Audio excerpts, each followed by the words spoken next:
সুপ্রিয় দর্শক, সবাইকে স্বাগত জানাচ্ছি TVN24 আয়োজিত নিয়মিত অনুষ্ঠান দ্য ভিউজ। আমি হাবিব রহমান আছি আপনাদের সাথে। অনুষ্ঠানটি সরাসরি সম্প্রচারিত হচ্ছে নিউ ইয়র্ক স্টুডিও থেকে। আজকে বেশ কয়েকটি গুরুত্বপূর্ণ জিনিস নিয়ে বিষয় নিয়ে আমরা আলোচনা করব এবং আপনাদের কাছে তুলে ধরবো। আপনারা বলবেন আপনারা কি মনে করেন। গত সপ্তাহে যখন অনুষ্ঠানটি করছিলাম তখন হালকা হলে একটু বলেছিলাম যে জিডিপি রিপোর্ট এসেছে, আমরা দেখছিলাম এবং এখন আমার মনে হলো যে এটা এখন তুলে ধরতে হবে। এটি থাকবে একটি বড় আপডেট। এখান থেকে আপনি জেনে যাবেন আমাদের সার্বিক অবস্থা কেমন, তারপর চলে যাব স্টক মার্কেটে এবং সেখান থেকে চলে যাব ইমিগ্রেশনে। চলুন তাহলে শুরু করা যাক। আমেরিকার economic activity GDP second quarter অর্থাৎ 2026 এটা এসেছে যথেষ্ট দুর্বল, যতটা আশা করা হয়েছিল তার চেয়ে দুর্বল, মাচ উইকার দ্যান এক্সপেক্টেড।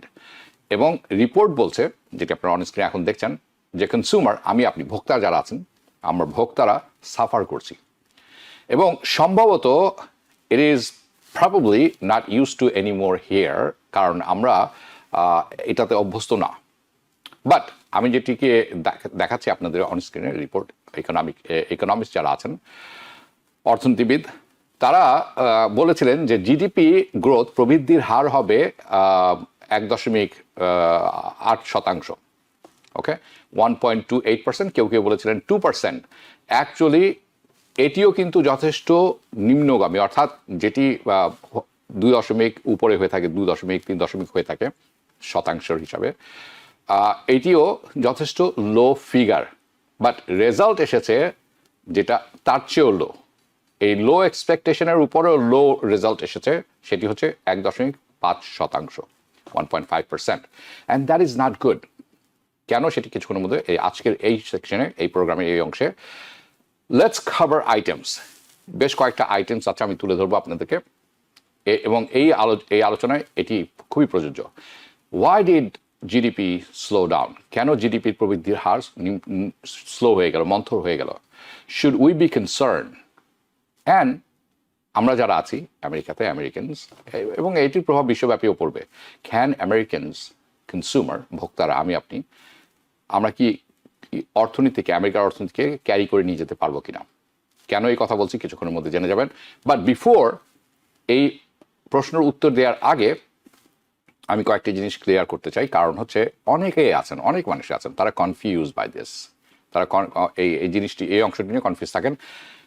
অনেকেই আছেন যারা অনেক সময় যখন কথাবার্তা হয় জিজ্ঞেস করেন যে এই যে জিডিপি রিপোর্ট আমরা পাচ্ছি, এটির সাথে কি ইনফ্লেশন যুক্ত করা হয়েছে, অর্থাৎ ইনফ্লেশনকে কাউন্ট করেই কি সব কিছু বলা হচ্ছে? এবং the answer is yes, no, sort of. Okay, কেন? Okay, so let me explain. GDP number যেটি আছে, রিপোর্ট করছে অন দ্য নিউজ, এটাকে বলা হয় জিডিপি, রিয়েল জিডিপি। ওকে, যেটা আমরা নিউজে দেখতে থাকি। তার অর্থ হচ্ছে ইনফ্লেশন এটির মধ্যে অলরেডি অন্তর্ভুক্ত। ইনফ্লেশনকে কাউন্ট করে রিপোর্টটিকে তৈরি করা হয়েছে। বাট আমি এটির সিম্পলিফাইড ভার্সন আপনাদের কাছে তুলে ধরবো। ফর এক্সাম্পল, যাতে করে ধরুন অর্থনীতির প্রবৃদ্ধির হার হচ্ছে 5% ধরে নিন, বাট ইনফ্লেশন রান করছে, ইনফ্লেশন চলছে লেটস সে 2%। তার অর্থ হচ্ছে রাফলি স্পিকিং রিয়েল জিডিপি গ্রোথ হবে 3%। ওকে, অন্যভাবে যদি বলতে চান, অর্থনীতিবিদরা তারা বলছেন, তারা মেজার করে থাকেন, এটি সামগ্রিকভাবে যে পরিমাপটা করে থাকেন, যে অর্থনীতি অ্যাকচুয়ালি গ্রো করছে কিসের পর? ইনফ্লেশনকে বাদ দিয়ে, ইনফ্লেশনের অংশটি আমরা মাইনাস করি, তারপরে এটি প্রবৃদ্ধি করছে, অর্থাৎ প্রবৃদ্ধির হার আছে, is growing.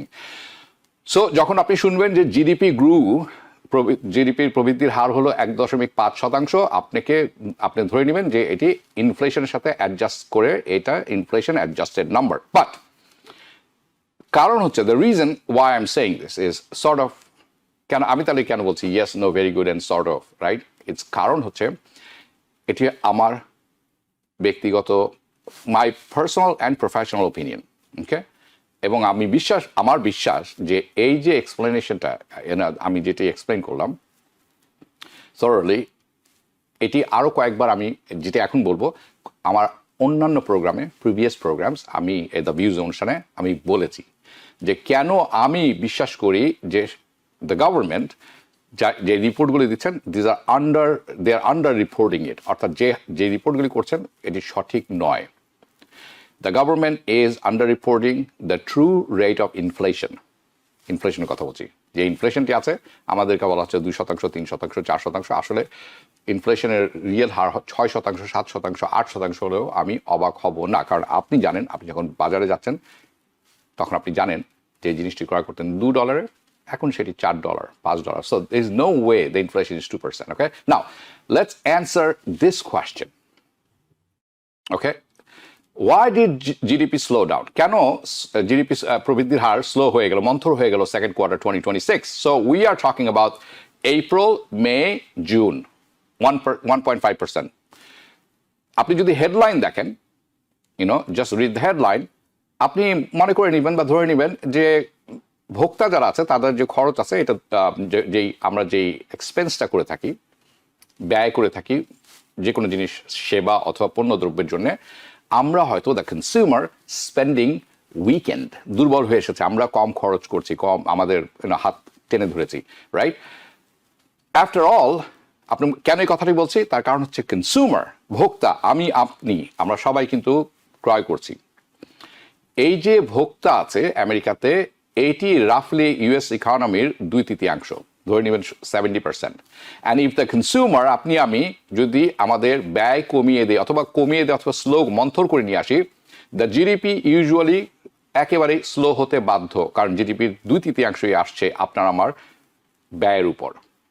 Okay, but that's actually not what happen. কিন্তু এইটি কোনো কারণ নয় যে কারণে এবার প্রবৃদ্ধি কমে এসেছে। And that's a warning sign. According to the Commerce Department, primary reason তারা বলছেন যে মূল কারণ কি, কেন জিডিপি এক্সপেকটেশন যেটা করা হয়েছিল তার চেয়ে নিচে নেমে এসেছে, তার চেয়েও কম এসেছে। ওকে, অনেকগুলি কারণ। একটি হচ্ছে গভর্নমেন্ট স্পেন্ডিং ডিক্লাইন স্লাইটলি।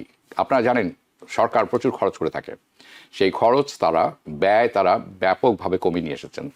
আমি ব্যাপক বলবো না, বেশ ভালোভাবে কমিয়ে নিয়ে এসেছেন, নট ব্যাপক, আমি এই জন্য বলেছি স্লাইটলি।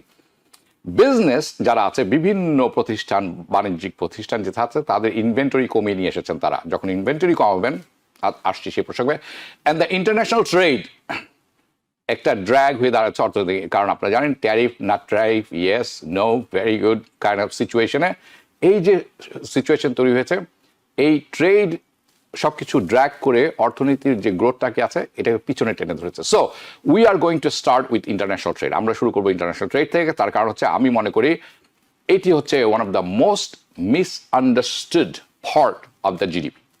ওকে, এবং আমি শুরু করব এটি থেকে। Okay, why the import, right? Why, কেন ইম্পোর্ট কমে আসলো?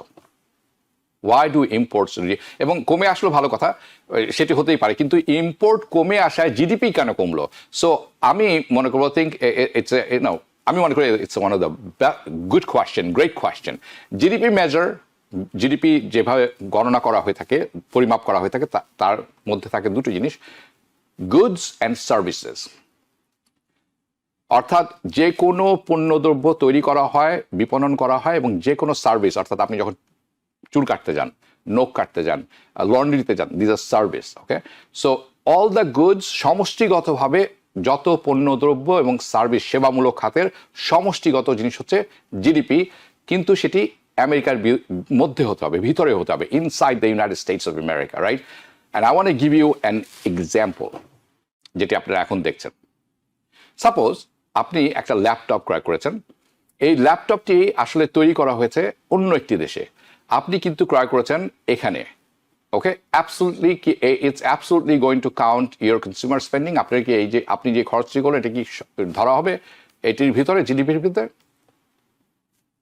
ইয়াস, বাট বিকজ আপনি মনে রাখবেন এই ল্যাপটপ কিন্তু এখানে তৈরি করা হয়নি, was not produced in the United States of America, it is not going to count in the US production.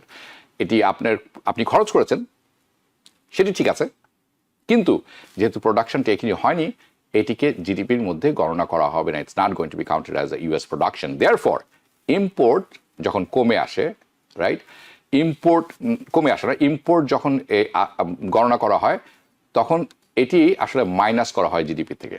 যে কোনো জিনিস ইম্পোর্ট করা হয়েছে, আপনি ক্রয় করেছেন, এটি জিডিপির মধ্যে পড়ে না।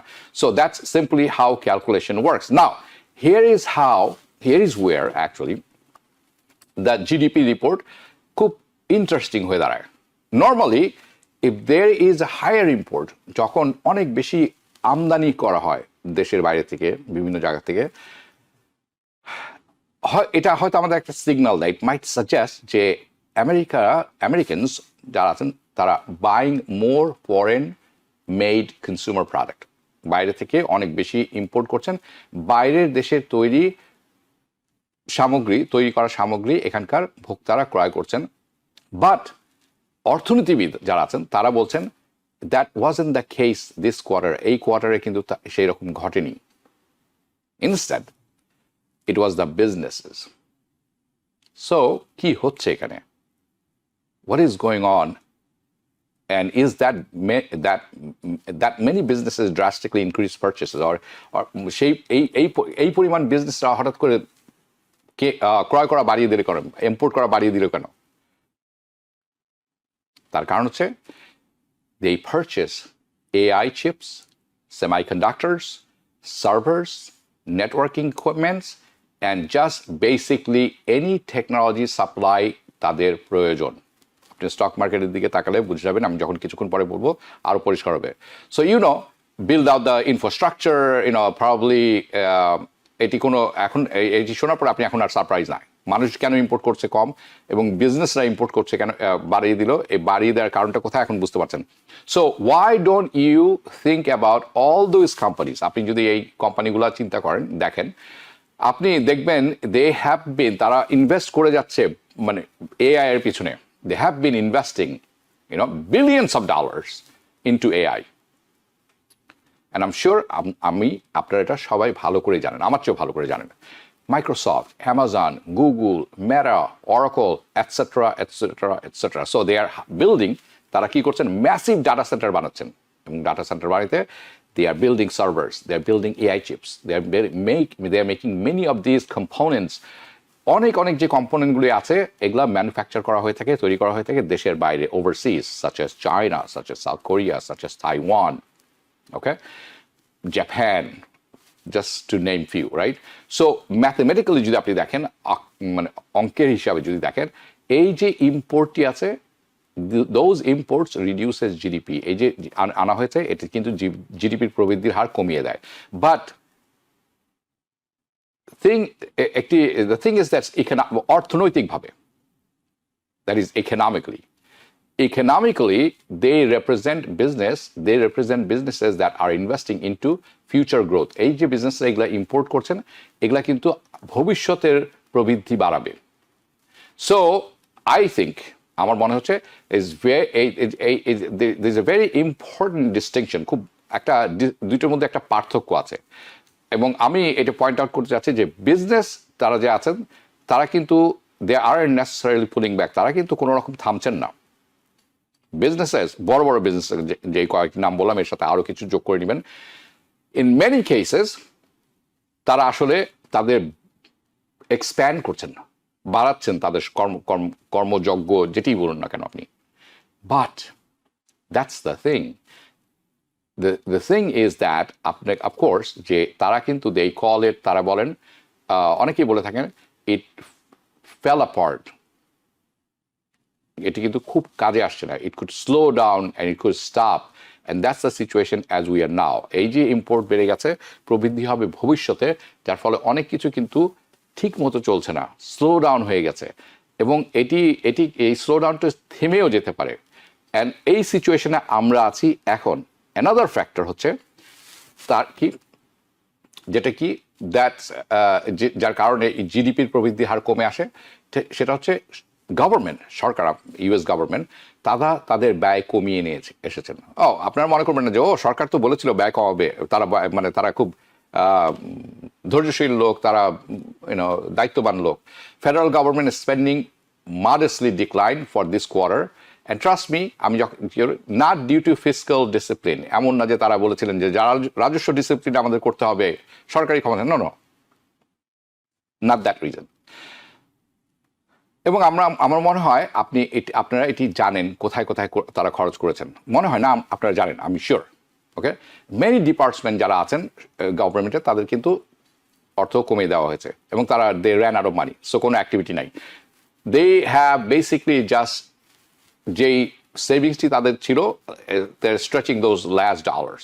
সো সিন্স গভর্নমেন্ট, হ্যাঁ, যে ইউএস গভর্নমেন্টের কথা বলছি, since the government purchases are on the component of GDP, আপনি যখন সরকার যখন ক্রয় করেন, সরকারি যেই ব্যয়টি আছে এটি কিন্তু জিডিপির অন্তর্ভুক্ত, সেটি যখন কমে আসে, that also reduces overall economic growth, অর্থনীতির প্রবৃদ্ধিও কমে আসে।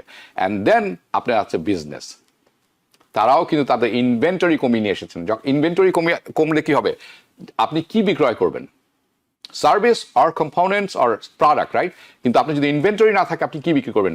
সো বিজনেস যখন ইনভেন্টরি কমিয়ে নিয়ে আসে, when the business build up the inventories, যখন তারা ইনভেন্টরি বাড়ায়, এটি জিডিপির প্রবৃদ্ধি বেড়ে যায়, generally add to the GDP. But যখন তারা এটি কমিয়ে নিয়ে আসে ইনভেন্টরি, জিডিপি গ্রোথ প্রবৃদ্ধি কমে আসে। সো দিস কোয়ার্টার, এই কোয়ার্টার যেটি শেষ করলাম আমরা জুন মাসে, inventories was one of the biggest reasons. In this quarter, inventories were one of the reason, একটা বড় রিজন জিডিপি প্রবৃদ্ধির কমে এসেছে এবং দুর্বল দেখাচ্ছে। দুর্বল যেটি আশা করা হচ্ছিল তার চেয়ে দুর্বল এসেছে। সো ইয়েস, একটি জিনিস আছে, এই যে তিনটি কম্পোনেন্ট আমরা আলোচনা করলাম এখন, এগুলি জিডিপির প্রবৃদ্ধি টেনে নামিয়ে নিয়ে আসে, ট্রু, এবং নামিয়ে নিয়ে এসেছে 1.5%। ইম্পোর্টের কথা বলছিলাম কিছুক্ষণ আগে, ইম্পোর্ট একটা বিগেস্ট ড্র্যাগ, সবচেয়ে বড়, ফলোড বাই দ্য ইনভেন্টরিজ, এবং তারপর হচ্ছে ফেডারেল গভর্নমেন্টের স্পেন্ডিং। বাট আপনাকে মনে রাখতে, তারপরই হচ্ছে আমি যেটি নোটিস করলাম সেটা হচ্ছে হিস্টোরিক্যালি এটা সারপ্রাইজ করেছে, কনজিউমার স্পেন্ডিং, আপনার আমার খরচ, ব্যয়, আমরা যেটি করে থাকি, বাইরে গেলেই আমরা খরচ করি, রাইট? এটা আমাকে সারপ্রাইজ করেছে এই কারণে যে ভোক্তা, আমি আপনি, আমাদের খরচ বা ব্যয় কমেনি, বরঞ্চ বেড়ে গেছে। আপনারা দেখতে পাচ্ছেন, কিছুটা একটু অস্পষ্ট হলেও একটু কষ্ট করে দেখে নেবেন, বুঝে যাবেন। Actually accelerated. So you can compare, আপনার আগের কোয়ার্টার দেওয়া আছে আর এই কোয়ার্টারও দেওয়া আছে, you can compare with the previous quarter, যেটি গ্রে, ওকে, ব্লু বারের নিচে। Now it's kind of hard to read, but পড়ে নেবেন, একটু দেখে নেবেন। দ্যাটস ওয়ার দিস রিপোর্ট, এই জায়গাতে সে রিপোর্টটি এখানে মাচ মোর ইন্টারেস্টিং হয়ে যায়। সো আপনি যদি না জেনে থাকেন, ইতিমধ্যে আমার মনে হয় আপনারা সবাই জানেন, যদি না জেনে থাকেন, আবারও বলছি, কারণ অনুষ্ঠানের শুরুতে বলেছিলাম, কনজিউমার স্পেন্ডিং, ভোক্তার যে ব্যয় এই দেশে, আমেরিকাতে, এটি হচ্ছে সবচেয়ে বড়, is actually the largest driver for US economy, accounting for 2/3, 70% of the GDP. যদি ভোক্তা এইভাবে ব্যয় করে যেতে থাকে, কন্টিনিউস টু স্পেন্ডিং মানি, এবং বিজনেস যদি তাদের সেল করতে থাকে, তাদের বিক্রয় হতে থাকে, their sale is booming, right? Companies তখন কি করে, ক্রমাগতভাবে হায়ার করতে থাকে, লোকজনের কাজ থাকে তখন, এবং economy generally continues to expand, বাড়তে থাকে, রাইট? বাট যদি ভোক্তা, আপনি আমি খরচ কমিয়ে ফেলি, আমাদের ব্যয় কমিয়ে নিয়ে আসি, তখন কি হয়, অপোজিট চিত্র তৈরি হয়। What's gonna happen, which is of course bad thing. So bottom line হচ্ছে যে আমেরিকানস, আপনি আমি সবাই, আমরা খরচ করেই যাচ্ছি, আমাদের ব্যয় বেড়েই যাচ্ছে, এবং আমরা সেটি ক্রমাগতভাবে করে আসছি, আমরা কমাইনি কোনো কিছু। ইনিশিয়ালি আপনি মনে করবেন দ্যাটস এ গুড থিং, মনে করবেন না এটার মধ্যে খারাপ কি আছে, তার খারাপ কি আছে হচ্ছে because American consumer are propping up the US economy. আপনি মনে রাখবেন, কনজিউমার, আপনি আমি কিন্তু অর্থনীতি চালাচ্ছি, অর্থনীতির যে প্রবৃদ্ধি দেখছেন এটি আসছে 70% আপনার আমার খরচের থেকে। বাট লুক অ্যাট অ্যানাদার, যদি আপনি আরেকটু এক ধাপ ভিতরের দিকে ভালো করে দেখেন, তখন আপনার চোখে পড়বে যে কমার্স ডিপার্টমেন্ট তারাও প্রকাশ করেছেন একটি information, personal income and personal spending, আপনার আয় এবং আপনার ব্যয়। সো আপনার পার্সোনাল ইনকাম সেটি বেড়েছে 0.2%, খুব ভালো কথা, আপনার আমার ইনকাম বেড়েছে। কোন মাসে? জুন মাসে, ডিউরিং জুন। কিন্তু আপনার আমার খরচ সেটি বেড়েছে 0.3%। Now I just want to say that এই ডিফারেন্সটা দেখছেন 0.2%, 0.3%, নট মাচ বলবেন আপনারা সবাই, আমিও আপনাদের সাথে একমত। But I want to think about this way, you know, যে to me it's very straight forward. If you are, আপনি আপনি খরচ করছেন, আপনি যা আয় করছেন তার চেয়ে বেশি খরচ করছেন। It's very straight for if you are spending more money faster than your income is growing, যে পরিমাণ আপনার বেতন ভাতা বাড়ছে তার চেয়ে বেশি খরচ করছেন, দেন ওয়ার ইজ এই এক্সট্রা মানিটা আসছে কোত্থেকে? Where is this extra money is coming from? For most people, বেশিরভাগ মানুষের জন্য, বেশিরভাগ পরিবারের জন্য, most of the households, এটি আসছে তাদের সেভিংসে হাত দিচ্ছেন তারা। That's the problem. এটি একটি বিপজ্জনক ব্যাপার। দ্য পার্সোনাল সেভিংস রেট যেটি আছে সেটি কমে এসেছে, রিপোর্ট বলছে। সবার বলতে অ্যাভারেজ, আমি কিছুক্ষণ পরে অ্যাভারেজের ব্যাপারটা কিছু বলবো। অ্যাভারেজে সবার পার্সোনাল সেভিং কমে এসেছে 2.7%। I want to tell you, take a look at this chart. যে চার্টটি আপনি দেখছেন, এই চার্টটি আসলে গত 70 বছরের, দেখবেন না, 70 বছরের chart. So it's not a small sample size. To me, this may be one of the most important number, সবচেয়ে গুরুত্বপূর্ণ number in the entire report, because এটি আপনাকে বাধ্য করছে জিজ্ঞাসা করতে যে how strong is the US consumer right now? আপনার আমার কতখানি শক্ত অবস্থানে আছে আমরা, যে ক্রমাগত আমরা খরচ করে যেতে থাকবো, কোনো অসুবিধা নেই। You have to, the question is this. Now, I do want to say this. আমি যেটি আছে সেটা আরেকটু বলতে চাই যে আপনি you can make up your own mind. আপনি নিজের আপনার নিজের একটা অবস্থান আছে, আপনার নিজের একটা মাইন্ড আছে, আপনার নিজস্ব একটা সিচুয়েশন আছে। A low saving rate like that, যেটি আপনারা দেখছেন অন স্ক্রিনে, is not going to automatically mean, এটার অর্থ এমন নয় লো সেভিংস মানে যে অর্থনীতি আসলে রিসেশনের দিকে ধাবিত হচ্ছে, এটার অর্থ এটা নয়। বাট যেটি আমাদের জানা উচিত, যদি আমরা কমন সেন্স ব্যবহার করি, মানি সেভ করি, লাইক সেভ করা অর্থ কিন্তু আনলিমিটেড না, এটা লিমিটেড অর্থ। আপনি 10,000 সেভ করেন, 5,000 সেভ করেন, 50,000 সেভ করেন, it's limited. And I mean eventually আপনার যে সেভিংসটি আছে হাউস হোল্ডের, আইদার আরও বেশি ইনকাম আপনাকেও করতে হবে, you need stronger income growth, যার কারণে আপনাকে কী করতে হবে, you are going to have to start reducing your spending, অথবা আপনার কী করতে হবে, আপনার যে খরচ আছে সেটি কমিয়ে নিয়ে আসতে হবে। ইদার আপনার ইনকাম বাড়তে হবে, অথবা আপনার যে খরচ করছেন সেটি ব্যয় কমিয়ে নিয়ে আসতে হবে। And if the consumer spending begins to slow down, then that's can have much bigger impact. যদি এটি হয়, আমরা সবাই দেখি ও মাই গড, আমার তো সেভিং শেষ হয়ে যাচ্ছে, আমাকে কী করতে হবে, আমার তো ইনকাম বাড়েনি, খরচ কমিয়ে নিয়ে আসি, তাহলে কি হবে, এর ইম্প্যাক্ট কী পড়বে জিডিপিতে। Many of those components are discussed today, যেটি আমি কিছুক্ষণ আগে আলোচনা করেছি। So that's why আমি মনে করি the savings rate deserves more attention. এখানে আমাদের সবার অ্যাটেনশন পে করা উচিত। সেভিংস নেই, আপনি কিন্তু পথে বসে যাবেন, ফকির হয়ে যাবেন, শেষ হয়ে যাবেন। So we need to pay more attention. The government need to pay attention. People যারা ইকোনমিস্ট আছেন, they need to pay more attention than it deserves. Another point যেটা আমি মনে করি অত্যন্ত গুরুত্বপূর্ণ এটাকে উল্লেখ করা is artificial intelligence. Artificial boom হচ্ছে সব দিকে। So AI continues, one of the biggest investment theme, সবচেয়ে বড় ইনভেস্টমেন্ট থিম এই মুহূর্তে আমেরিকাতে, বিশ্বব্যাপীও, বাট আমেরিকাতে সবচেয়ে বেশি, কারণ এখানে সবচেয়ে বেশি এইসব কর্মকাণ্ড হয়ে থাকে। ইনভেস্টমেন্ট থিম হচ্ছে in the US economy AI investment. Again probably no surprise, এখানে কেউই সারপ্রাইজ হবে না। প্রবাবলি বলছি এই কারণে 100% মানুষ হবে না, কিন্তু আপনি জানেন, আমি এখানে আপনারা সবাই জানেন, এটি আমাদের সবার জানা। Companies are spending enormous amount of money, ব্যাপকভাবে খরচ করছেন বিভিন্ন কোম্পানি। কেন? বিল করছেন ইনফ্রাস্ট্রাকচার। কেন? তাদেরকে সাপোর্ট করতে হবে আর্টিফিশিয়াল ইন্টেলিজেন্স। এই জিডিপির অর্ধেকেরও বেশি গ্রোথ এসেছে সেকেন্ড কোয়ার্টারে এই কম্পিউটার অ্যান্ড ডাটা সেন্টার এবং basically something related information technology and processing equipment থেকে অ্যান্ড সফটওয়্যার থেকে। এখানে এই ইনভেস্টমেন্ট থেকে সবচেয়ে বেশি প্রবৃদ্ধি এসেছে এখানে। And it's a clear sign, it's clearly showing up in economic data. সব জায়গায় অর্থনীতিতে এই রিপোর্টে এটি দেখা যাচ্ছে। বাট ইন্টারেস্টিংলি আমাদেরকে যেটি জানতে হবে, এটি শো আপ করছে দুটি ডিফারেন্ট ওয়েতে। একদিকে এটি হেল্প করছে, সবাইকে সাপোর্ট করছে অর্থনৈতিক প্রবৃদ্ধির ক্ষেত্রে, যা কেন?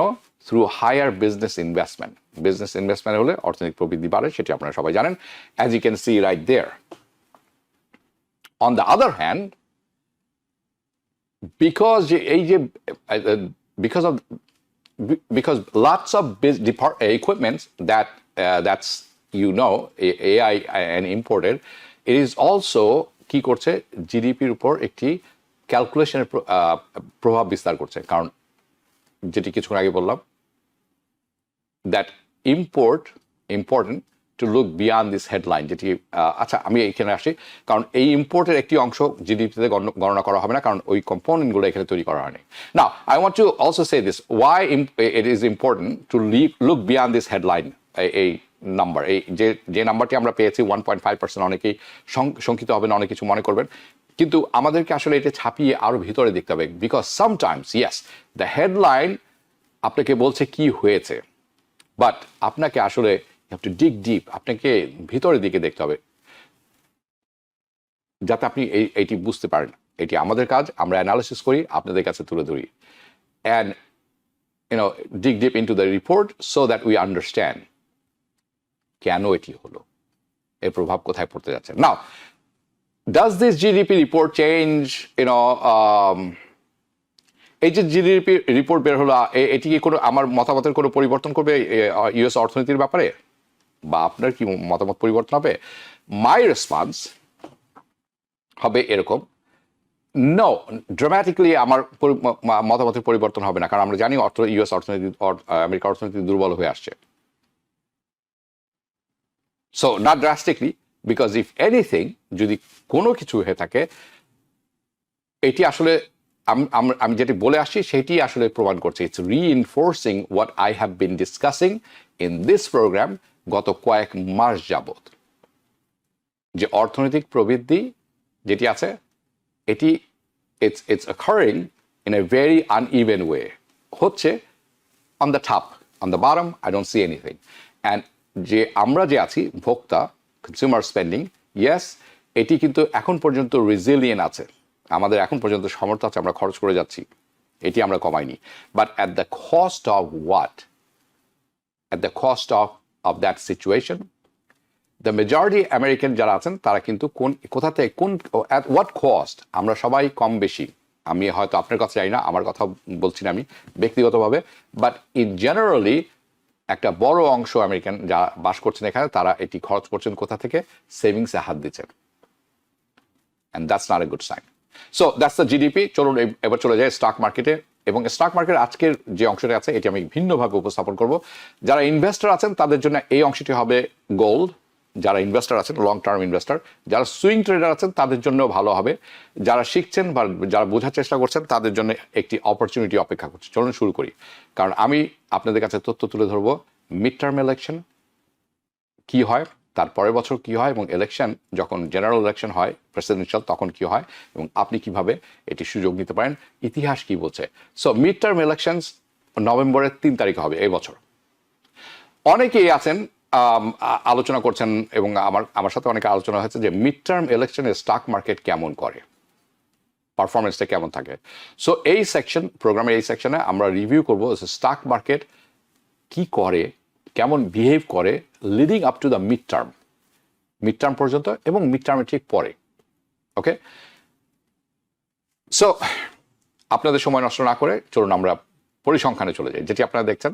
আমি সোজাসুজি দেখাচ্ছি যে, এবং বেশ কিছু জিনিস আছে পরিষ্কার করা দরকার, যে বেশ কিছু অংশ আছে যেটি পরিষ্কার করে তুলে ধরার চেষ্টা করবো।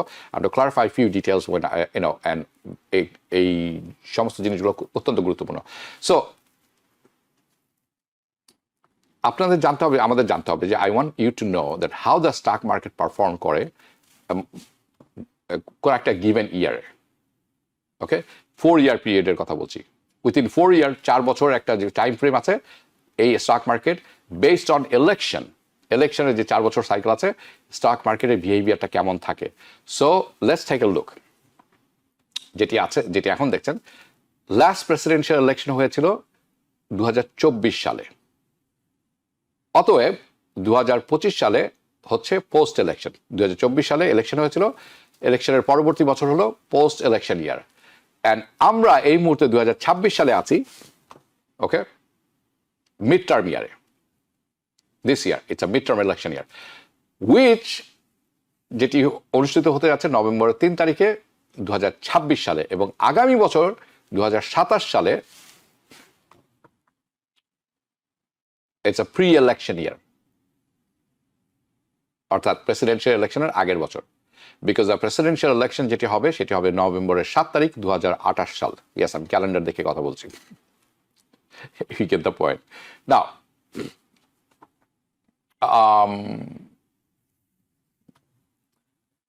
that's the election year. Yeah. আমরা যদি পরবর্তী তথ্যটি দেখি, নাও all this data যেটি আপনি দেখছেন, তথ্য দেখছেন, যেটি হাইলাইট করা আছে এই মুহূর্তে, এটি আসলে এটি বেস করা নেওয়া হয়েছে, এই তথ্য সংগ্রহ করা আছে, এটি যে তথ্যটি আপনারা দেখছেন এটি গত 98 বছরের, 98 ইয়ার্স। সো স্যাম্পল সাইজ কিন্তু মোটেও ছোট নয়, খুব বড় নয়, কিন্তু খুব একটা ছোটও নয়, ভালো স্যাম্পল সাইজ বোঝার জন্য। এবং আমি চাই, okay, what I want to know, আমি যেটি জানতে চাই এখান থেকে বা বোঝার চেষ্টা করেছিলাম আমরা যখন দেখছিলাম, কোন বছর উইথিন এ 4 সাইকেল ইলেকশন ইয়ার পিরিয়ডে কি হচ্ছে, ইজ দ্য বেস্ট ইয়ার এবং ইজ দ্য ওয়ার্স্ট ইয়ার, কোন বছর 4 বছরের ইলেকশন, 4 বছরের মধ্যে একবার মিড টার্ম পরে, একবার জেনারেল ইলেকশন পরে প্রেসিডেন্টের জন্য, কোন বছরটি ভালো যায় স্টক মার্কেট জন্য, কোন বছরটি সবচেয়ে খারাপ যায়, is the best and worst the stock market, right? আমরা we're going to ওই এবং okay, let's say it this way, we are going out the performance of আমরা যেটি okay, আমরা S&P 500 এর কথা বলছি। I want to be very clear about this. I was looking for this word. Okay, S&P 500 এর কথা বলছি, and একেবারে ফুল ডিসক্লেমার দিয়ে বলছি, I am not a financial advisor. Don't act based on what I'm saying, discussing. Act on your own. এই অনুষ্ঠানটি সম্পূর্ণ educational and informational based. Okay, so specially for the stock market, এটি যেমন সবার জন্য প্রযোজ্য, আপনারা আমি জানি এই অনুষ্ঠান আপনারা যারা দেখেন অনেকেই আছেন স্টক মার্কেট বিশেষজ্ঞ এবং অনেকে আছেন স্টক মার্কেট নার্ডস। ওকে, তো তাদের জন্য এটি আরও বেশি ডিসক্লেমারটা প্রযোজ্য। দ্য S&P 500 শুরু হয়েছিল 1957 সালে, দুঃখিত।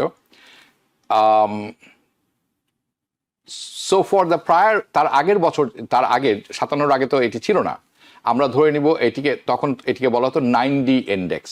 ওকে, উইচ ওয়াজ, আপনি ধরে নিতে পারেন S&P 500 বিফোর S&P 500। ওকে, সো ঐতিহাসিকভাবে আমরা যদি বলতে যাই, ওকে, যে প্রি ইলেকশন ইয়ার, অর্থাৎ আগামী বছর ইলেকশন, এই প্রি ইলেকশন ইয়ার আমাদের ক্ষেত্রে 2027 সাল হবে, which is 2027, is by far noticeably, by far ব্যাপকভাবে একদম hands down the best year in a presidential cycle, অর্থাৎ ইলেকশনের আগের বছরটি প্রি ইলেকশন ইয়ার।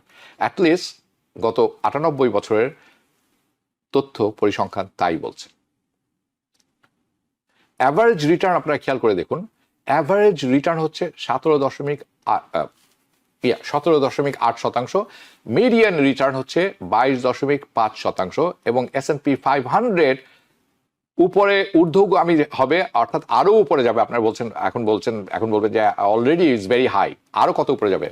ইতিহাস বলছে, পরিসংখ্যান বলছে যে ইলেকশনের আগের বছর এটি 91.7% চান্স, সম্ভাবনা যে এটি আরো উপরে যাবে। ওকে, প্রি ইলেকশন ইয়ার অ্যাগেন, যেটি হচ্ছে আছে আগামী বছর 2027 সাল। এবং জাস্ট লাইক আই সেড, এই সব পরিসংখ্যানই কিন্তু সম্ভাব্যতা এবং সম্ভাবনা। ওকে, odds আমরা বলে থাকি।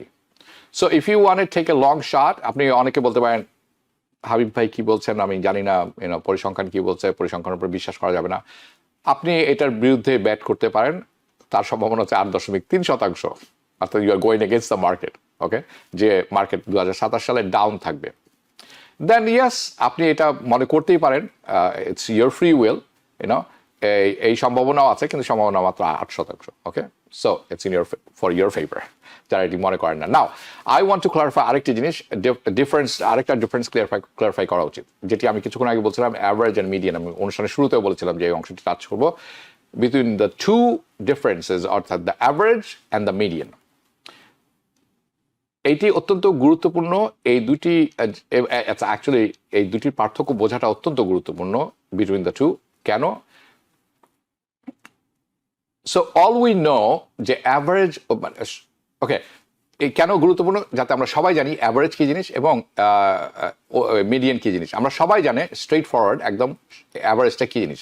ইউ সিম্পলি আপনি কী করবেন, সব কয়টা বছর নেবেন এবং যে কটি বছর নিয়েছেন সেটি, যে সংখ্যাগুলি নিয়েছেন প্রতি বছরের সেই নাম্বার অফ ইয়ার দিয়ে আপনি ভাগ করবেন, ডিভাইড করবেন, সেটি হচ্ছে আপনার average. That's it. So people don't, some people don't know that median means, তাহলে এটা যদি অ্যাভারেজ হয়ে থাকে মিডিয়ানটা কী জিনিস, ওকে। অ্যান্ড আপনি যদি না জেনে থাকেন দ্যাটস ফাইন, আমরা প্রতিদিন শিখি, কারো না কারো কাছ থেকে শিখি, প্রতিদিন আমাদের কাছে নতুন নতুন অপরচুনিটি এসে হাজির হয়। এই অনুষ্ঠানেও একটি অপরচুনিটি আপনার জন্য। আমরা সবাই we are here to learn. So the problem with the taking the average is that average কিন্তু কী করেন, there may be few years that are good. Average যখন আপনি নেবেন বেশ কয়েক বছর ভালো, বেশ কয়েক বছর খারাপ, রিয়েলি খারাপ হতে পারে। সো এসেনশিয়ালি আপনি মানে একটা অ্যাভারেজ করছেন। we are talking about, কিন্তু in this case আমরা we talking about outliers. Outliers হচ্ছে আপনি একবার করেছেন 10, আরেকবার করেছেন 100। সো 10 আউটলায়ার হতে পারে অথবা 100 আউটলায়ার হতে পারে। কিন্তু আপনি যদি অ্যাভারেজ করেন তখন কি হবে, রাইট? অ্যাভারেজ হবে অর্ধেক, এটি 10 and 2 divide by 2, right? So তখনই কিন্তু it throws off the average. আপনি অ্যাভারেজের তখন আর কাজে আসে না অ্যাভারেজটা, right? It throws off the data. Now it may make average seem misleading. যখন এরকম হয় তখন আপনি বলতে পারেন একবার করেছি 10, আরেকবার করেছি 50, দুটি 60, দুটি দিয়ে যদি ভাগ করি তাহলে আমার অ্যাভারেজ ইনকাম হচ্ছে 30। কিন্তু ইট মেক্স নো সেন্স। এক বছর আমি করেছি 10%, আরেকবার করেছি 50%, তখনই এটি কিন্তু ভুল একটা পথে নিয়ে যায় আমাদেরকে। That makes sense. Now moving on to the median. মিডিয়ানের অর্থটা কি? মিডিয়ান হচ্ছে সিম্পলি, একেবারে স্বাভাবিক, খুব সিম্পলভাবে যদি তুলে ধরি, আপনি সব কয়টি রেজাল্ট নেবেন, তারপর আপনি কি করবেন, এটিকে সাজাবেন ছোট থেকে বড়। You take all the median ones, very straight for as well. Therefore এর যখন ছোট থেকে বড় সাজাবেন, the median is the middle observation. সবচেয়ে মাঝখানে যেটি থাকবে বা দুটিও যদি থাকে, that's your observation, that's the median. After you rank all the results from in lowest to highest, যেটি দেখছেন আপনি 3 থেকে 19, রাইট? মাঝামাঝি যেটা আছে সেটি হচ্ছে মিডিয়ান। এই জন্য আমি যখন হাউজিং মার্কেটের কথা বলি মিডিয়ান বলি, আমি অনেক সময় বলি আপনারা ধরে নেবেন average, but it's not average. Now you know. So that's the middle one. এবং অনেকেই আছেন তারা এটা প্রেফার করেন, they prefer to go of the median. অনেক মানুষই আছেন, আমি যাদের ভালো মতো চিনি অনেকে, তারা বলেন যে মিডিয়ানটাকে আমি বেশি পছন্দ করি, it gives me better sense, because if you do it this way then you are going to be affected by those outliers. এই যে 3 দেখছেন একদিকে, 19 দেখছেন একদিকে, এটি সব কিছু অ্যাভারেজ করলে যেটি আসে, এই 3 আর 9 আপনাকে মানে অফ ব্যালেন্স করে দিবে। Good or bad doesn't matter, okay? Now, many instances it's better answer the question, what is a typical year look like? একটা typical বছর আসলে কেমন যায়? Now, going back to this one, okay? আপনারা যেটা দেখছেন 4 বছরের যে ইলেকশন সাইকেল আছে, প্রেসিডেন্সিয়াল ইলেকশন সাইকেলের কথা বলছি, বেস্ট পারফর্মিং ইয়ার হচ্ছে the year after the mid term election. অর্থাৎ আমরা এখন মিড টার্ম ইলেকশন সাইকেলে আছি। মিড টার্ম শেষ হয়ে যাওয়ার পরে যে বছরটি আসে সেটা হচ্ছে the best year for the year before the presidential election. So which is going to be 2027, অর্থাৎ আগামী বছর। এবং 2028 যেটি আপনারা দেখছেন, এটিও মোস্ট লাইকলি ভালো একটি বছর যাবে, ওকে। দ্য মিডিয়ান রিটার্ন আপনারা খেয়াল করে দেখবেন, ইলেকশন ইয়ারের পরের কথা বলছি, 15.9%। And I want you to take a look at this stat, যেটি আপনারা দেখছেন। 91.7% সম্ভাবনা, চান্স হচ্ছে যে মার্কেট ক্যান গো আপ, আগামী বছর মার্কেট আপ থাকবে 2027। এবং 84% সম্ভাবনা হচ্ছে মার্কেট 2028 সালেও আপ থাকবে। অফকোর্স মনে রাখবেন, এটি কিন্তু ঐতিহাসিক ডাটার উপর ভিত্তি করে আমরা বলছি, 98 বছরের ইতিহাস ঘেটে।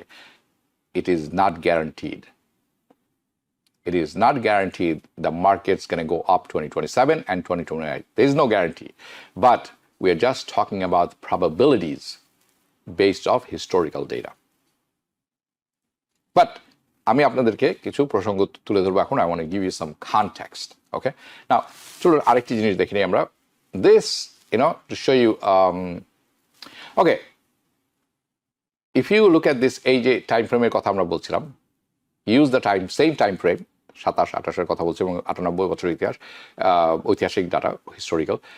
So we are going to 98 years, right? আমরা 98 ইয়ার্সের কথা বলছি। আপনি খেয়াল করে দেখবেন যে when you compare apples to apples, right, 98 বছরে স্টক মার্কেট পজিটিভ ছিল, অর্থাৎ নেগেটিভে যায়নি, পজিটিভ ছিল না, পজিটিভ রিটার্ন দিয়েছে, আপনাকে রিটার্ন দিয়েছে 72 বার, 72 টাইমস। 98 বছরে 72 বার সে আপনাকে রিটার্ন দিয়েছে পজিটিভ, অর্থাৎ আপনি লভ্যাংশ নিয়ে বেড়েছেন।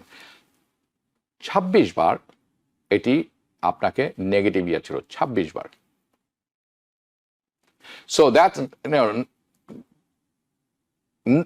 why do you think the stock market looks like this? Okay, why do you think the stock market গত 98 বছরে, why do you think the stock market একেবারে ঊর্ধ্বগামী আছে? বাই দ্য ওয়ে, আপনি যদি ভুল জিনিস ক্রয় করে থাকেন, ভুল সময় ক্রয় করে থাকেন, আপনি কিন্তু এটার বাইরে পড়ে যাবেন। এন্ড দ্যাটস ওয়াই আমি প্রথমে বলেছি, this is for investor, this is for long term investor, this are for swing trader. Right now, এই সপ্তাহে আমি কথা বলছি, this is not a swing trading market. Okay, you have to be really good. So 98 বছরে যে গ্রাফটি দেখছেন ঊর্ধ্বগামী। If you thought there is a 50-50 chance, like if you could chance that market is going to go up or market can go down, তাহলে আপনি অবশ্যই ভুল করছেন। That's not a 50-50 chance graph. Okay, you are wrong. You are going to be very wrong. এটি আরেকটি কারণ হচ্ছে, stock market, it is designed to go up. অন্য প্রসঙ্গে চলে যাচ্ছে, কিন্তু আমি শুধু বলে রাখলাম, এটাকে ডিজাইনই করা হয়েছে যে এটা উপরে যেতেই হবে। সো দেয়ার ইজ 73.5% সম্ভাবনা আছে এনি গিভেন ইয়ার যে স্টক মার্কেট উপরেই যাবে। এবং প্লিজ মনে রাখবেন that number, 73.5% chance, that compare to those years within the election year cycle. Okay, এটি তো আপনি দেখছেনই, ইলেকশন ইয়ারে তো আরো উপরে যাচ্ছে।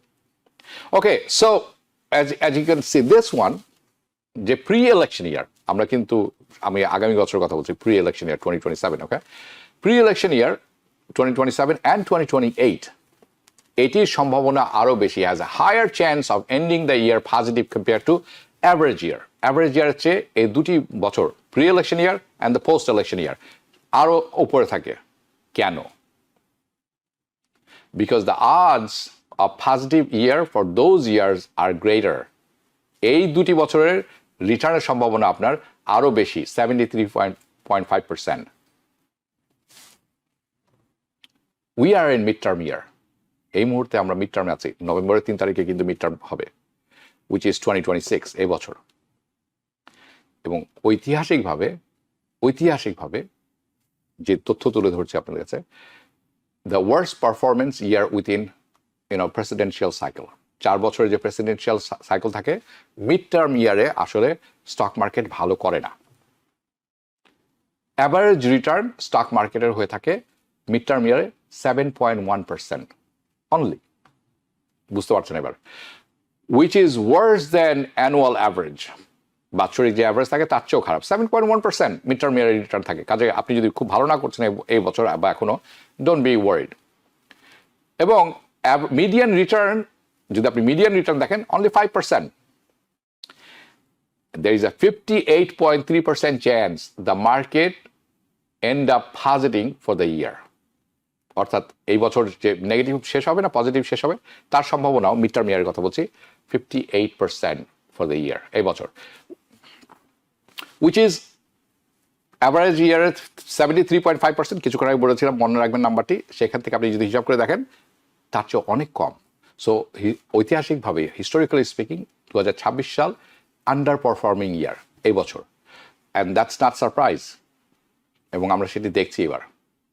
So that's why I am looking forward, আমি personally as an investor, as a stock person involve in stock, 27 এবং 28, because not only there is a better odds, কারণ কি আমার সম্ভাবনা এখানে শুধু বেড়েই যাচ্ছে না আমার রিটার্ন বেশি আসার ক্ষেত্রে, but also we are currently in not a good year. Generally speaking. Now আমি আরেকটু কিছু শেয়ার করতে চাই ফান ফ্যাক্ট, ওকে? সেটি হচ্ছে এরকম, 2027 যেটি আছে প্রি ইলেকশন ইয়ার, রাইট, 91.7% সম্ভাবনা আছে মার্কেট উপরে যাবে, পজিটিভ থাকবে, 91% chance next year. In the first 24 cycle, গত 24 বছর 24টি প্রি ইলেকশন ইয়ার, ইলেকশনের গত আমরা যদি 24টি নেই, market only ended up down twice, দুবার মাত্র নিচে থেকেছে 24 বছরের সাইকেল যদি আমরা নেই। সো সেই দুটি বছর কোথায় ছিল? একটি হলো 1931 সালে গ্রেট ডিপ্রেশনের সময়, এবং আরেকটি হচ্ছে 1939 সালে দ্বিতীয় বিশ্বযুদ্ধ শুরু হওয়ার আগে, যেটি সেপ্টেম্বরের 1 তারিখ 1939 সালে শুরু হয়েছিল। নাজি বাহিনী, Nazi army, Hitler invaded Poland, and then Britain and France declare war on September 3rd, just historical context, okay? So আমি যেটি শেয়ার করতে চাচ্ছি আপনাদের কাছে, as you can see, as you can understand, that explains যে these two bad years, মাত্র দুটি বছর খারাপ গেছে, which all tells me that, and it is understandable, দুটি বছর খারাপ যেতেই পারে, and বিরাট ঘটনা ঘটছে, but everything on the pre-election year is, you know, in the data set যেটা দেখালাম, ফিনিশ পজিটিভ, সবসময় পজিটিভ থেকেছে। So clearly somethings going on here, কিছু একটা হচ্ছে, রাইট, এই মিড টার্মিনালের পরের বছর এবং ইলেকশনের পরের বছর। So why does the stock market do better? কেন, প্রশ্ন হতে পারে না, কেন স্টক মার্কেট ভালো করবে এবং হাই থাকবে এই প্রি ইলেকশন ইয়ার এবং পোস্ট ইলেকশনে? ওকে, তার কারণ হচ্ছে, so let's explain this one, okay? It is, কারণ হচ্ছে প্রেসিডেন্সিয়াল যে নাম্বারটি আছে, প্রেসিডেন্ট এবং মেম্বার অফ কংগ্রেস, তারা কি করে? তারা চায় অর্থনীতি যাতে ভালো থাকে, মার্কেট স্ট্রং থাকে ইলেকশনে যাওয়ার আগ পর্যন্ত। সো তারা কি করেন? ইনসেন্টিভ তৈরি করেন, পলিটিশিয়ানরা বিভিন্ন ইনসেন্টিভ দেন, ইমপ্লিমেন্ট করেন বিভিন্ন পলিসিজ, অর্থনীতিকে শক্তিশালী করেন, তারা অ্যাক্টিভিটি বাড়িয়ে দেন, YONO. That's usually done by, you know, কিভাবে তারা করতে পারেন? ইনক্রিজিং গভর্নমেন্ট, সরকারি খরচ বাড়িয়ে দিবেন, বিভিন্ন অর্থনৈতিক চাকা সচল হয়ে যাবে, ইউনো। তারা of course it's fuel by debt, তারা লগ্নি করেই করবেন। Not only that politicians pumping stimulus fiscal policies, but their Federal Reserve যারা আছেন তারাও কিন্তু এই কাজে নেমে পড়েন। They do the same thing, same মানুষ। অনেকে বলবেন যে you can make that argument, right? Federal reserve যে সাপোজ, তার ফেডারেল রিজার্ভ তো ইন্ডিপেন্ডেন্ট, তারা সরকারের পক্ষে কাজ করবেন কেন? আপনি আর্গুমেন্ট তৈরি করতেই পারেন, you know, and they are suppose to be influence by politics. এটি আসলে, ইউনো, ননসেন্স। কনসেপ্টটা ঠিক আছে, এইভাবে হওয়া উচিত, বাস্তবটা সেটা নয়, ইউনো। এর অর্থ এরকম যে পলিটিশিয়ানসরা আসলে কারোর হতে পারে না, তারা এরকম অনেকটি ব্যাপার, ইউনো। আইডিয়ালি আমরা জানি the concept is not true, their reality is different, and I know that's the rampant corruption by the politicians. আমি বলছি না সবাই কারাপ্ট, বাট আপনারা সেটি জানেন, ওকে? আমরা কেউ নাইভ না, ওকে, স্টুপিড না। Anyway, now all this being shed, সবকিছু তো আমরা মেজর ওয়ার্ডিং সাইন আছে, সবকিছু ভালো কথা। মেজর ওয়ার্ডিং সাইনটা কি? আপনাকে বুঝতেই হবে একটা জিনিস, যে first thing first is average is, এই যে তথ্যগুলি, এটা হচ্ছে হিস্টোরিক্যাল ডাটার উপর বেস করে বলা হয়েছে, ঐতিহাসিক তথ্যের উপর বেস করে বলা হয়েছে, এটা কোনো গ্যারান্টিড জিনিস না, okay? The information is useful, the information is helpful in order to make better decision. Past performance, মনে রাখবেন, ইতিহাস যেটা বলে সেটা রিপিট নাও হতে পারে, সম্ভাবনা আছে। Past performance does not guarantee future results, যে আমরা বলে থাকি, okay? The key word is guarantee. The second thing যেটি আছে, আমরা কিন্তু অনেক যখন ঝামেলায় পড়ে যেতে পারি, ওকে? স্যাম্পল সাইজ যদিও 98 কত বছরের কথা বলেছি, খুব একটা ব্যাপক না হলেও, খুব বড় না হলেও, খুব ছোট না হলেও খুব ব্যাপকও না। মাত্র 24টি ইলেকশন ইয়ার আছে এর মধ্যে, এভরি 4 ইয়ার্স ইলেকশন, আপনারা জানেন। সো এইটিও মনে রাখার বিষয়। অ্যান্ড দ্য থার্ড থিং হচ্ছে প্রেসিডেন্সিয়াল সাইকেল। এটা কিন্তু it does not override black Schwann, even অনেক ক্যাটাস্ট্রফিক কিছু ঘটে যেতে পারে, তখন কিন্তু এটার ইফেক্ট পড়বে মার্কেটে, মেজর ইফেক্ট পড়তে পারে মার্কেটে। আনএক্সপেক্টেড অনেক কিছু ঘটে যেতে পারে, মেজর ইনফ্লুয়েন্স মার্কেটে ইনফ্লুয়েন্স করতে পারে। We are talking about financial crisis, war যেটি এখন চলছে, ওকে? প্যান্ডেমিক্স হিট হতে পারে, ন্যাচারাল ডিজাস্টার হতে পারে, তখন কিন্তু মার্কেট যাবে নিচের দিকে। সো দোজ থিংস আপনাকে খেয়াল রাখতে হবে। That's my another again disclaimer হচ্ছে এরকম, এগুলো আমার কশন, আমি সাবধানতা অবলম্বন করছি এবং বলছি আপনাদেরকে, essentially what I am trying to tell you is nothing is guaranteed.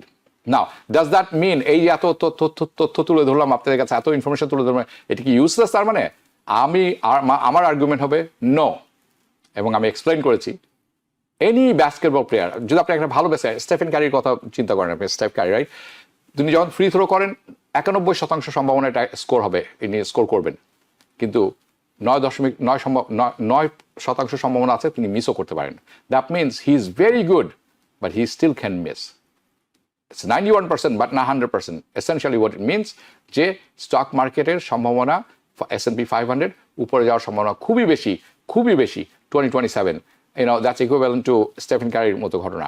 90% chance it's going to go up. Is it a guaranteed thing? No. Okay? So now to conclude, শেষ করতে পারি এটা the high chance হচ্ছে 2027 সালে খুব ভালো বছর যেতে পারে, great year for stock market. তার অর্থ আপনার জন্য কি, এবং 2028 সালেও you should be ready to invest. You should be ready to invest. You should consult with good people যারা জানেন and position yourself for a better return. Now, ইমিগ্রেশনে চলে আসবো। ইমিগ্রেশনের বন্ডের ব্যাপারটিকে একটু যদি প্রথমে আপনাদের কাছে তুলে ধরি, আপনারা জানেন যে পরীক্ষামূলকভাবে বন্ড তৈরি করা হয়েছিল যে visa, tourist visa B1 B2 ভিসার জন্য আপনি অ্যাপ্লাই করলে আপনাকে একটা বন্ড জমা দিতে হতো।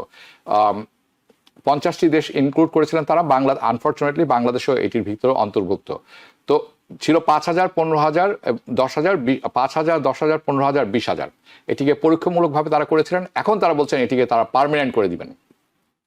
ওকে, সো এটি পার্মানেন্ট কবে থেকে হচ্ছে? অগাস্টের 8 তারিখ থেকে, অর্থাৎ আগামী সোমবার থেকে।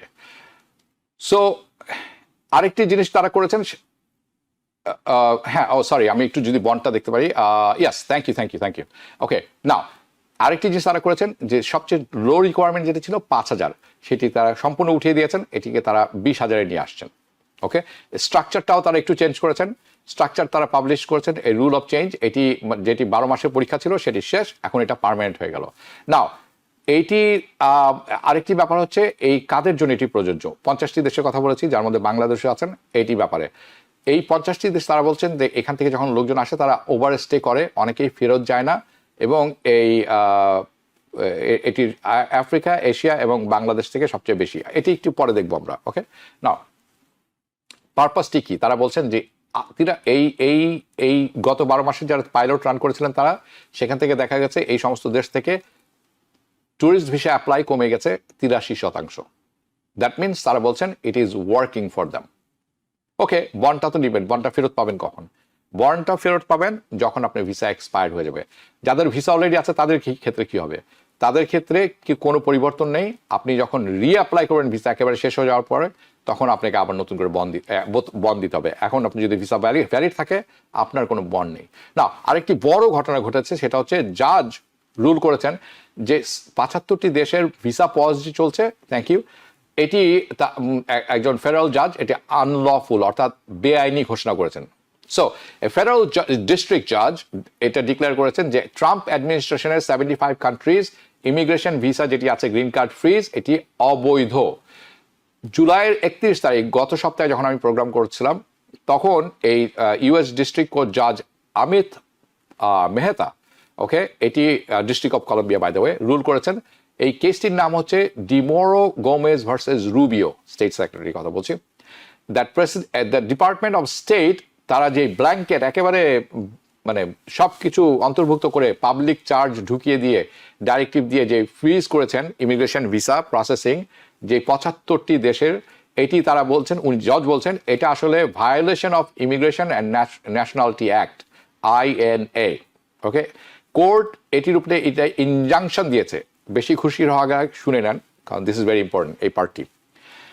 তারা বলছেন যে এই ইনজাংশনটি স্পেসিফিকলি এই ট্রাম্প অ্যাডমিনিস্ট্রেশন ব্যাপকভাবে সব কিছুর উপরে দিয়েছেন, কোর্ট একটি ব্যাপারের উপরে ইনজাংশন বসিয়েছে এই মুহূর্তে, স্পেসিফিকলি ব্লক স্টেট ডিপার্টমেন্ট, যারা এই সমস্ত দেশ থেকে, যে 75টি দেশ আছে, বাংলাদেশও তার মধ্যে অন্তর্ভুক্ত, যে সমস্ত ব্যক্তি বা পরিবার অ্যাপ্লাই করছেন EB-5 ভিসা অ্যাপ্লিকেশন, শুধু সেটির উপরে তারা ইনজাংশন বসিয়েছেন। অর্থাৎ আপনি যদি বাংলাদেশ থেকে হয়ে থাকেন এবং আপনি যদি EB-5 অ্যাপ্লাই করে থাকেন, এই ইনজাংশন আপনার উপরে আপনার জন্য সুবিধা বাড়িয়ে দিল।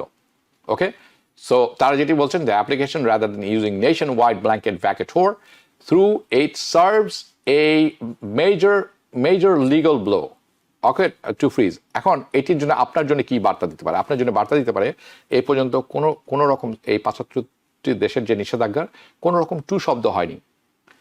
এই যে জাজ একটি ইনজাংশন বসালেন, যদিও এটি EB-5 এর উপর, এটার ইমপ্লিকেশন কিন্তু অনেক ব্যাপক হতে পারে এবং সেই দিকে আমরা চোখ রাখছি। আমার কাছে মনে হয়েছে it's a very good news. তার অর্থ এই না ভিসা পজ শেষ হয়ে গেছে। আপনারা ক্লিক বেট দেখবেন, please do not believe this unless আপনি যেরকম এখন দেখছেন অন স্ক্রিনে। This is from Bloomberg by the way. Okay, now এটি পজিটিভ নিয়ে দেওয়ার দরকার আছে এবং চোখ কান খোলা রাখার দরকার আছে। এটি ডেভেলপমেন্ট যেরকমভাবে হবে আমরা টিভিএন এর পক্ষ থেকে আপনাদের সামনে সেটি তুলে ধরবো। আজকে এখানে শেষ করছি, দেখা হবে পরবর্তী অনুষ্ঠানে। শুভরাত্রি। টিভিএন 24 টেলিভিশন দেখতে আজই কল করুন 7187776556। লগ ইন করুন www.totalcableBD.com। নিউ ইয়র্ক থেকে সম্প্রচারিত টিভিএন 24 টেলিভিশন বিশ্বজুড়ে বাঙালির কণ্ঠস্বর।